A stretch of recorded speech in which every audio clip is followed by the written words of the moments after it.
क्या यूपी चुनाव पर पड़ेगा सवर्णों के गुस्से का असर? क्या मोदी शाह की वजह से होगा योगी आदित्यनाथ को नुकसान? क्या आरक्षण हटाओ आंदोलन बना बीजेपी के लिए सरदर्द? और क्या सवर्णों ने बिगाड़ दिया बीजेपी का चुनावी गणित? नमस्कार दोस्तों, ये एनालाइज नाउ है। मैं हूं कृष्णा वाजपेयी और अपने इस वीडियो में हम बात करेंगे उत्तर प्रदेश के विधानसभा चुनावों की, क्योंकि सामान्य वर्ग के लोगों की नाराज़गी के चलते उत्तर प्रदेश की सत्ता पर काबिज भारतीय जनता पार्टी के लिए 2027 का विधानसभा चुनाव जीतना काफ़ी ज़्यादा मुश्किल हो सकता है। और इसके चलते समाजवादी पार्टी के अध्यक्ष अखिलेश यादव काफ़ी खुश हैं। लेकिन आखिर उत्तर प्रदेश के विधानसभा चुनावों का गणित बीजेपी के लिए सवर्ण समाज के लोगों ने कैसे बिगाड़ दिया है, चलिए आपको इसके बारे में विस्तार से बताते हैं। वीडियो शुरू करें उसके पहले हमारे चैनल को सब्सक्राइब कर लीजिए, हमारे फेसबुक पेज को फॉलो कर लीजिए। हम आपके लिए ऐसा ही कंटेंट लाते रहेंगे। तो चलिए अब बात करते हैं अपने वीडियो की। उत्तर प्रदेश के विधानसभा चुनाव को लेकर अब काफ़ी कम वक्त बचा हुआ है और इसीलिए बीजेपी अपने संगठन को ज़मीनी स्तर पर मजबूत करने की पूरी कोशिश कर रही है। उत्तर प्रदेश के मुख्यमंत्री योगी आदित्यनाथ ज़मीन पर उतरकर अपने कार्यकर्ताओं को एक्टिव कर रहे हैं और बीजेपी के पक्ष में माहौल बनाने का प्रयास कर रहे हैं। लेकिन योगी आदित्यनाथ के चुनावी प्लान को प्रधानमंत्री नरेंद्र मोदी और गृहमंत्री अमित शाह की वजह से तगड़ा झटका लगा है, या यूं कहें कि योगी आदित्यनाथ के चुनावी प्लान की धज्जियां उड़ गई हैं।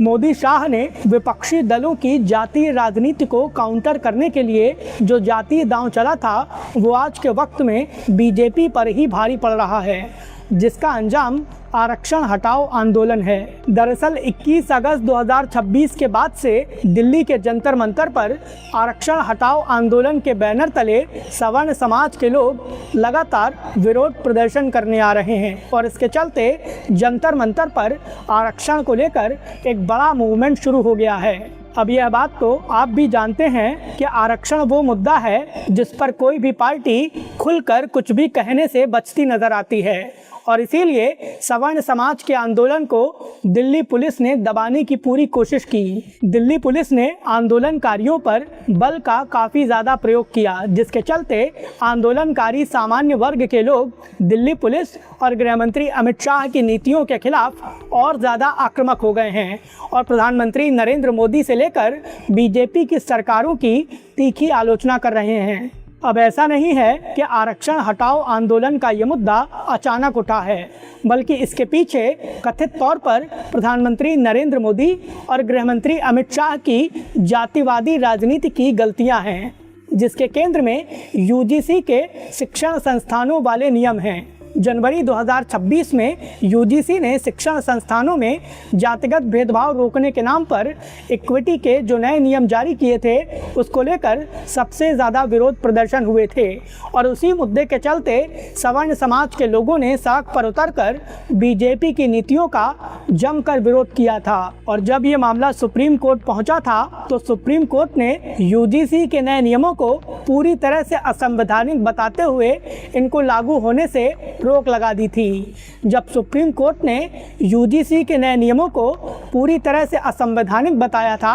तो इसके चलते सामान्य वर्ग के लोगों को अपने विरोध प्रदर्शन को मजबूत करने में और ज़्यादा ताकत मिली थी। सामान्य वर्ग के लोगों ने ये मांग की थी कि यूजीसी के नियमों को पूरी तरह से रद्द किया जाए, लेकिन मोदी सरकार ने सामान्य वर्ग की मांगों को उस दौरान कोई खास तवज्जो नहीं दी थी और उसी का नतीजा है कि जो गुस्सा जनवरी में शुरू हुआ था वो अगस्त आते आते आरक्षण हटाओ आंदोलन के तौर पर दिल्ली के जंतर मंतर पर आ गया है। सामान्य वर्ग के लोगों को बीजेपी का सबसे बड़ा वोट बैंक माना जाता है और इसीलिए बीजेपी को ब्राह्मण, बनिया और ठाकुर वर्ग की पार्टी भी कहा जाता है। लेकिन जिस तरह से यूजीसी विवाद और आरक्षण हटाओ के मुद्दे पर सामान्य वर्ग के लोग बीजेपी की सरकार की आलोचना कर रहे हैं, उसके चलते ये माना जा रहा है कि बीजेपी का सवर्ण वोट बैंक आने वाले विधानसभा चुनावों में उससे काफ़ी हद तक छिटक सकता है और ये बीजेपी के लिए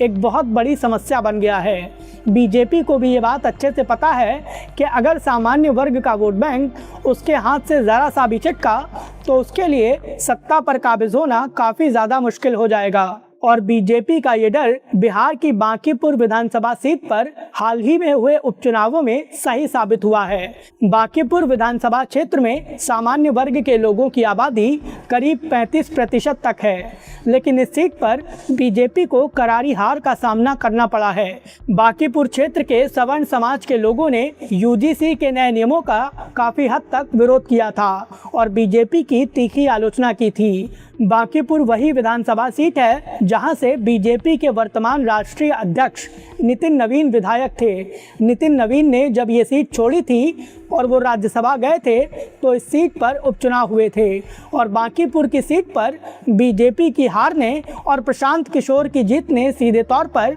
सामान्य वर्ग की नाराज़गी को खुलकर सबके सामने ला दिया था। बिहार की बांकीपुर विधानसभा सीट पर जो उपचुनाव के नतीजे आए उसने बीजेपी को काफ़ी हद तक डरा दिया है और उसी का नतीजा है कि यूजीसी के नए नियमों पर बीजेपी ने नरमी दिखाई है और इसी का नतीजा है कि प्रधानमंत्री नरेंद्र मोदी की सरकार के प्रतिनिधि ने सुप्रीम कोर्ट में यूजीसी नियमों को लेकर कहा है कि सरकार इस मुद्दे पर नए सिरे से विचार कर रही है और यूजीसी के नियमों पर एक बार फिर से संशोधन किया जाएगा। इसे सवर्ण समाज के लोगों के लिए एक बड़ी जीत के तौर पर देखा जा रहा है, लेकिन जिस तरह से सवर्ण समाज के लोगों ने दिल्ली के जंतर मंतर पर आरक्षण हटाओ आंदोलन को लेकर आक्रामकता दिखाई है उसने बीजेपी को सबसे ज़्यादा परेशान किया है। बीजेपी आज के वक्त में अगर सवर्ण समाज के आंदोलन का समर्थन करती है तो उसे SC ST और OBC वर्ग के वोट बैंक के लिहाज से तगड़ा नुकसान हो सकता है और अगर सवर्ण समाज के लोगों की मांग के साथ कोई न्याय नहीं करती है तो उसका एक बहुत बड़ा वोट बैंक उसके हाथ से छिटक जाएगा और इसके चलते बीजेपी को सबसे बड़ा नुकसान उत्तर प्रदेश की राजनीति में हो सकता है। साल 2024 के लोकसभा चुनाव के दौरान बीजेपी को उत्तर प्रदेश में 30 सीटों का नुकसान हुआ था और बीजेपी महज 33 सीटों पर सिमट गई थी। इसी का नतीजा है कि बीजेपी अपने संगठन को उत्तर प्रदेश में सबसे ज़्यादा मजबूत कर रही है और अलग अलग जाति वर्ग के लोगों को अपने पाले में लाने की कोशिश कर रही है। लेकिन जिस तरह से सवर्ण समाज के लोगों ने जंतर मंतर पर आंदोलन किया है उसके चलते बीजेपी को सामान्य वर्ग के वोट बैंक के लिहाज से तगड़ा नुकसान हो सकता है और इसीलिए समाजवादी पार्टी के अध्यक्ष अखिलेश यादव काफ़ी ज़्यादा खुश हैं। अखिलेश यादव को लगता है कि अगर सवर्ण समाज का वोट बैंक बीजेपी के हाथ से खिसक गया तो बीजेपी कभी यूपी की सत्ता में आ ही नहीं पाएगी। इन सब के चलते सीधे तौर पर प्रधानमंत्री नरेंद्र मोदी और गृह मंत्री अमित शाह के यूजीसी वाले दांव को लेकर सवाल खड़े हो रहे हैं, क्योंकि मोदी शाह के दांव ने उत्तर प्रदेश की राजनीति में योगी आदित्यनाथ की कुर्सी को हिला दिया है और ये मानकर चलिए कि अगर उत्तर प्रदेश का चुनाव जातिगत आधार पर जाता है तो बीजेपी को यूपी में तगड़ा नुकसान हो सकता है और बीजेपी के लिए सत्ता में आना काफ़ी ज़्यादा मुश्किल हो जाएगा। इसीलिए राजनीतिक विश्लेषकों का अनुमान है कि उत्तर प्रदेश में मुख्यमंत्री योगी आदित्यनाथ हिंदुत्व का कार्ड चलेंगे, क्योंकि योगी आदित्यनाथ ये बात अच्छे से जानते हैं कि हिंदुत्व के कार्ड के दम पर वो हिंदू समाज की सभी जातियों को एकजुट होकर रखने में सफलता हासिल कर सकते हैं। ऐसे में अब ये देखना होगा कि क्या योगी आदित्यनाथ को हिंदुत्व वाला कार्ड उत्तर प्रदेश की राजनीति में कोई बड़ा फ़ायदा पहुंचाता है या फिर अखिलेश यादव का जातीय समीकरण बीजेपी को सत्ता से बाहर कर देता है। फिलहाल इस वीडियो को लेकर आपकी क्या राय है, प्लीज़ हमें हमारे कमेंट बॉक्स में ज़रूर बताएं। वीडियो पसंद आया हो तो प्लीज़ इसे लाइक करें और हमें सपोर्ट करने के लिए हमारे इस वीडियो को ज़्यादा से ज़्यादा शेयर करें।